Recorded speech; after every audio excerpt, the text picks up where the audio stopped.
V vaši mesariji prodajate zdravo slovensko meso. Ja, pri nas prodajamo izključno in samo slovensko meso znanih rejcev, ljudi, ki vejo, kako redijo živali, in to se jasno pozna tudi na barvi mesa, na kvaliteti mesa. Poudarjeno je z deklaracijo za telečje meso, izvajalec usluge klanja, datum zakola, številka trupa na klavni liniji, ušesna številka živali, iz katere je razbrano, lahko dobiš na spletni strani veterinarske uprave, mislim, da je, ali pa za kmetijstvo, na enem spletu dobiš iz te številke, dobiš lastnika živali, koliko je bila žival stara, skratka dobiš vse podatke iz te številke SI 051 26 154. Iz teh številk je to. Usluga je bila klanje za Steinbert mesarija, rejet živali bil pa Triller Matevž. Pa topla masa, koliko je bila ta žival težka. Eno, drugo, ki pride iz klavnice, tako da meso je resnično vrhunsko, res je dobro, tako da je to za probati.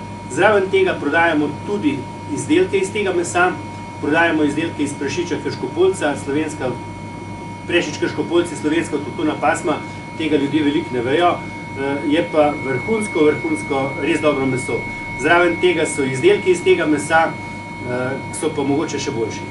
Zasledil sem, da enkrat na mesec prodajate tudi ekološko pridelano meso. Ekološko pridelano meso prodajamo enkrat mesečno in to je po polni luni, ker najboljše meso je klano stare lune. To se pravi, po polni luni je stara luna, takrat meso vsebuje manj vode, bistveno boljše kvalitete je, meso se lepo posuši, ostane čvrsto meso, v času mlaja je pa mokro, leze, skratka, bistveno boljše je, zaradi tega pa tudi koljemo v tem času. Lahko predstavite še na kratko vašo mesarijo? Mesarija Steinbert deluje od leta 1995. Sami začetki so se pa začeli takole. Ata je bil kmečki klavc. Jaz kot mlad nadebuden fant sem hodil z njemu od kmeta do kmeta, s tem sem se spoznal tudi z živalmi, z načinom prehrane teh živali, skratka z mesom. Ideja je bila seveda, da naredim svojo mesarijo, to mi je leta 1995 uspel.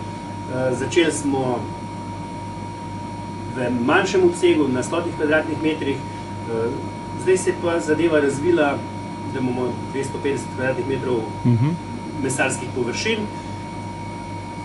Strmimo za tem, da delamo čim bolj tradicionalno. Beseda domače je povsem izpeta, ker domače delajo vsi domače, ampak način predelave je pa sila pomembna. To pa pomeni, pri nas ne uporabljamo nobenih kemičnih preparatov, uporabljamo izključno in samo sol, poper, česen, brinov jagode, lovorjev list. S temi začimbami, z določenim modelom mesa dosežemo okus mesa, ki je specifičen z posebnim načinom dimljenja, to se pravi način dimljenja po sistemu stare črne kuhne, to ljudje poznajo, ko so starejši, mlajše generacije tega ne poznajo več. S tem ga dimimo in to mislim, da je ena od velikih prednosti. Nagrada za naše delo je bil pa obrtnik leta, sem bil obrtnik leta 2009 in mislim, da je takrat prevladalo predvsem to, da imamo resnično tradicionalni način in pa obrtniški način predelave, kar se v mesariji najbolj tudi pozna. In kje vas lahko kupci najdejo in kako imate odprte prodajalno? Lokacija je izključno in samo v Škofji Loki, ker se nočemo širiti, ker kvalitetnega mesa je bolj malo. Odprto imamo od torka od 8 zjutraj do 7 zvečer, do sobote, do 1. Nedelje, prazniki so izključno samo zaprti, ker menim, da če mesar oziroma trgovec ne more med tednom toliko prodati, pa toliko zasluži, da je lahko soboto pa nedeljo frej, lahko kar vsi skupaj zaprejo.